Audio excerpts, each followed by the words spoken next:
Лекарот Лазо Митев од Оризари ќе биде нов координатор на Општинскиот комитет на ВМРО ДПМН од Кочани. Новото кадровско решение доаѓа по едногодишно пролонгирање на изборот на прв човек на владеачката партија на локално ниво. На координаторската функција Митев го наследува својот претходник Иван Иванов, кој по изборите во 2013 година седна во парламентарните клупи.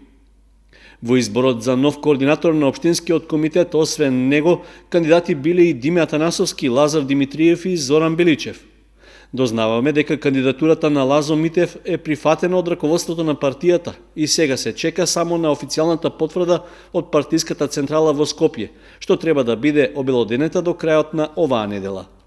За членовите на партијата, но и за пошироката јавност, Митев е познат како советник и координатор на советничката група на коалицијата предводена од ВМРО ДПМН во Советот на општина Кочани. Тој е долгогодишен и активен член на партијата на власт, а за локалните избори во 2009 година се споменуваше и како еден од можните кандидати за градоначалник. Во моментот работи како матичен лекар во сопствената ординација во Оризари, со работно искуство од 9 години.